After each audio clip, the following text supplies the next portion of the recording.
हमारा ब्रेन है ना, ये बहुत आलसी टाइप का है, इसको आराम खोजना पसंद है। अब थोड़ा सा भी आप इसको आराम की ओर लेके चले गए ना तो फिर उधर ही रहेगा। आप सोचेंगे 10 मिनट आराम कर लेते हैं ना, तो 10 मिनट 2 घंटा बना देगा। उसको टॉर्चर कीजिए, चल 10 मिनट बाद में।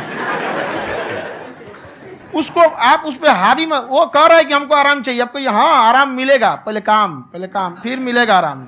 तो आप उसके हिसाब से मत चल। आपका मन कर रहा है थोड़ा सा देख लेते हैं, कोई नोटिफिकेशन आया, आप कोई काम कर रहे हैं, क्यों पहले काम कर लीजिए, बाद में देखिएगा ना नोटिफिकेशन।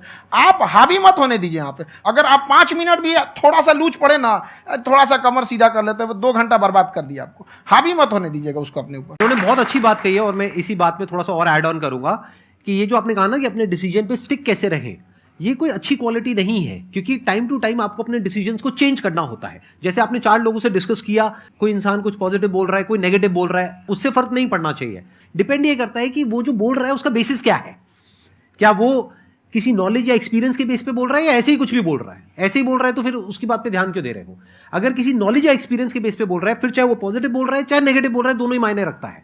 उसके बाद में रिसर्च करनी है और फिर रिसर्च करने के बाद में फाइनल डिसीजन अपना खुद का होना चाहिए। अब वो डिसीजन उससे अलग भी हो सकता है जो आपने पहले लिया था, और वो सेम भी हो सकता है।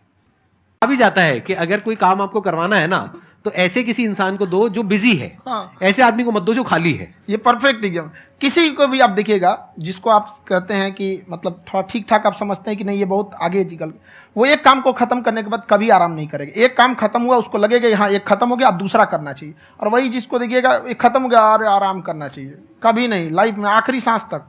प्रोक्रेस्टिनेशन को तोड़ने का एक ही तरीका है, सबसे छोटे लेवल पे ले जा करके उस गोल को तोड़ दो।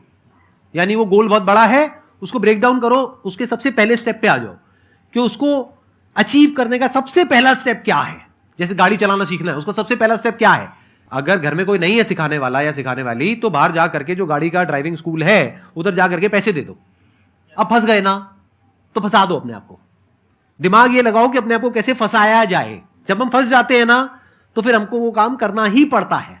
Then there is no looking back. जब तक आप सोच रहे हो तब तक सोच रहे हो, उसको बोलते हैं पैरालिसिस ऑफ एनालिसिस, कि आप सोचते चले जा रहे हो अपने माइंड में, मैं ये करूंगा वो करूंगा वो करूंगा वो करूंगा, और प्रोक्रेस्टिनेट हो रहा है, वो चीज टलती चली जा रही है। तो उसको छोटे से छोटे लेवल पे ब्रेक डाउन करके उसको कर दो। That is number 1। और जैसे ही करना शुरू करते हो, कोशिश करो कि उसको जब तक कि आप सही से नहीं कर लेते हो उसको छोड़ना नहीं है, तो आपकी लेजीनेस भी खत्म हो जाएगी। कई लोगों को तो हमने देखा जो सप्ताह में कुछ भी नहीं करता वो भी संडे को आराम कर रहा है।